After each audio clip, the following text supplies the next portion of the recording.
Bab 244. Dua pilihan. Pinggiran kota, bengkel. Fang Yongji datang dengan membawa banyak orang. Tahan. Ketika dia akan tiba di bengkel, dia tiba-tiba berhenti. Sopir menghentikan mobil. Dia mengeluarkan telepon dan memerintahkan, pergi dan lihat apa yang terjadi di bengkel. Di belakang, seorang pria berjalan keluar dari mobil. Pria itu dengan cepat pergi ke bagian depan bengkel. Dengan segera pria itu berbalik, "Bos, di luar bengkel penuh dengan orang, dan bersenjata lengkap." "Apa?" Raut muka Fang Yongji berubah dan dia pun berseru, "Bersenjata lengkap." "Ya, sepertinya tentara yang sudah terlatih." "Oh sial." Fang Yongji memukuli mobil dengan marah. Anak buah itu bertanya, "Bos, apa yang harus kita lakukan?" Fang Yongji menarik napas dalam-dalam dan menenangkan diri. Segera dia memerintahkan, "Jangan bertindak gegabah, perintahkan semua orang untuk mundur." "Siap." Fang Yongji memandang bengkel di depan, tenggelam dalam pikirannya. Dia tidak menyangka bahwa Kingston Jiang benar-benar membawa pasukan. Dia berkecimpung dalam intelijen, begitu banyak orang menyelinap ke Jiangzhou, tetapi dia tidak menerima berita apapun. Tampaknya orang-orang ini dibawa oleh Kingston Jiang dari belantara selatan, tentara naga hitam yang terlatih dan bertempur di medan perang. Orang-orangnya hanyalah gangster, yang paling hebat hanyalah tentara bayaran, mana bisa berperang melawan tentara naga hitam.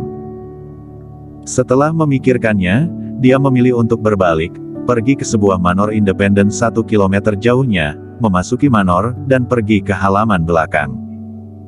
Masuk ke pintu rahasia dan berjalan masuk ke sebuah lorong bawah tanah. Lantai dasar bengkel adalah base camp-nya. Ada lebih dari satu pintu keluar dan lebih dari satu pintu masuk di tempat ini. Dia melintasi jalan rahasia bawah tanah. Dengan segera dia sampai ke ruang rahasia tempat Kingston Jiang berada.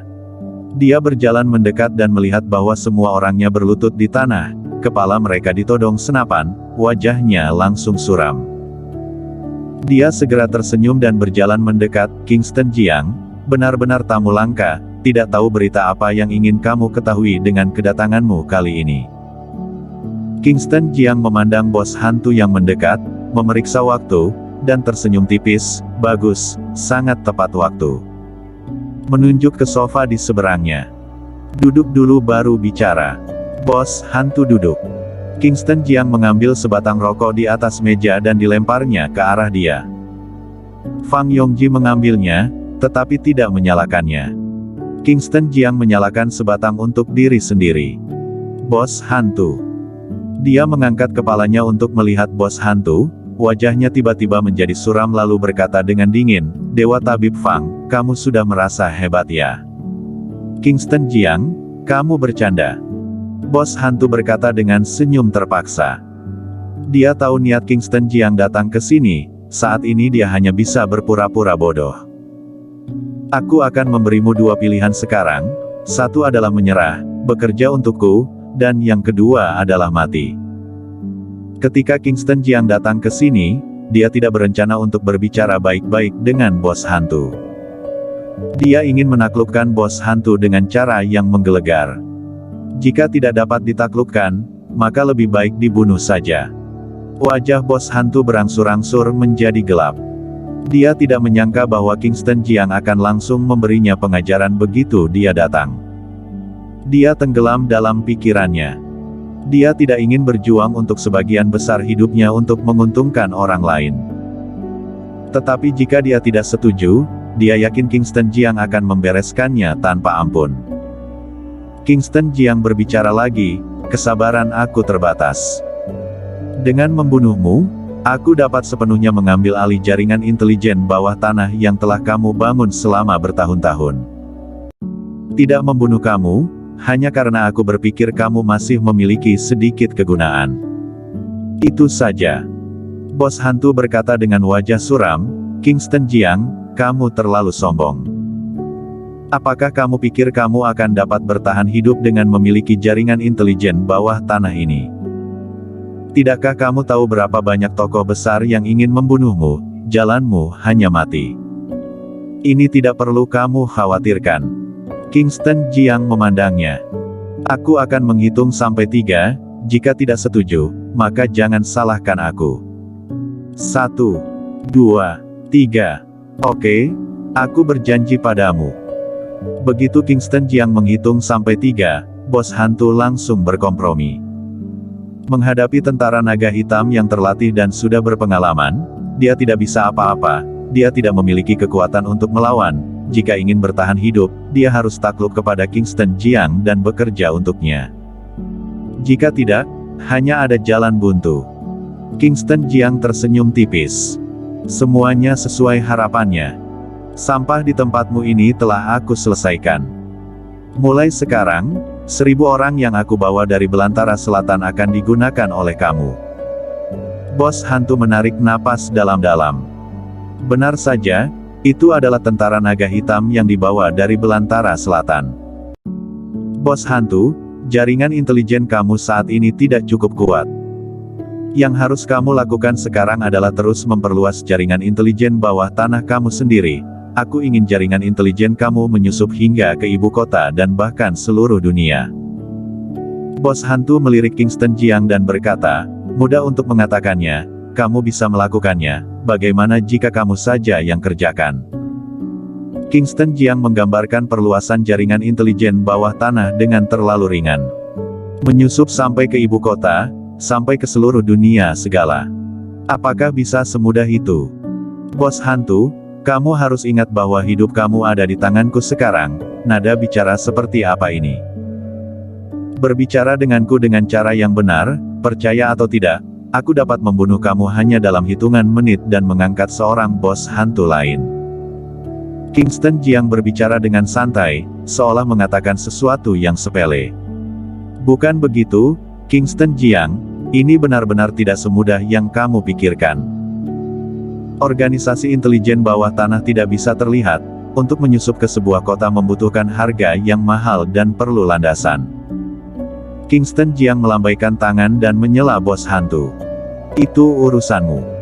Pokoknya, yang harus kamu lakukan adalah melakukannya sesuai dengan kata-kataku. Bantuan yang bisa aku berikan padamu adalah, jika kamu perlu uang, aku akan memberimu uang, kamu perlu orang, aku akan memberimu orang. Tapi aku percaya kamu tidak kekurangan uang, kamu telah mendapatkan banyak uang dalam sebagian besar hidup kamu. Untuk apa kamu menghasilkan begitu banyak uang? Apakah kamu ingin membawanya ke peti mati? Bos hantu tidak berani membantah. Dia hanya bergumam dalam hati, siapa yang akan berpikir punya terlalu banyak uang? Moran, siap. Kingston Jiang memerintahkan, kamu tidak perlu kembali dulu ke Mortal Clinic. Tetap di sini untuk membantu bos hantu, dan pada saat yang sama mengamati setiap gerakannya.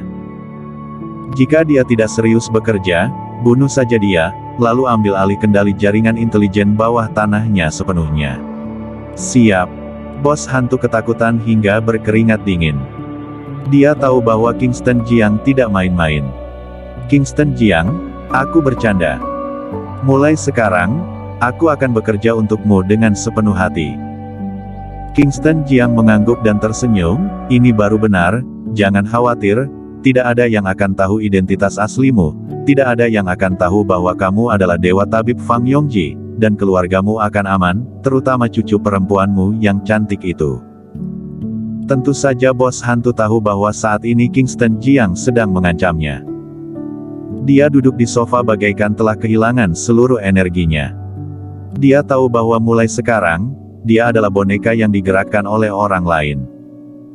Setelah berhasil mendapatkan bos hantu, Kingston Jiang tidak tinggal lama, dia pun berbalik dan pergi. Dan Moran pun mulai membersihkan ruang rahasia bawah tanah.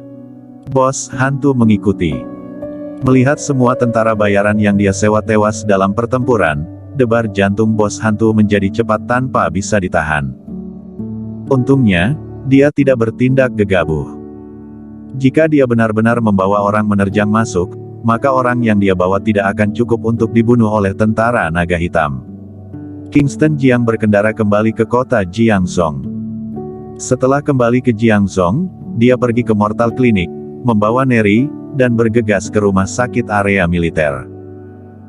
Temui Bloody, dan juga Raja Xiaoyao, meminta Raja Xiaoyao maju untuk membantu Neri mendapatkan sebuah identitas yang cocok. Karena sekarang dia sudah tidak punya kekuasaan, tidak bisa membantu Neri mendapatkan sebuah identitas. Tapi Raja Xiaoyao berbeda, dia dapat membantu Neri mendapatkan identitas dengan mudah. Bersambung.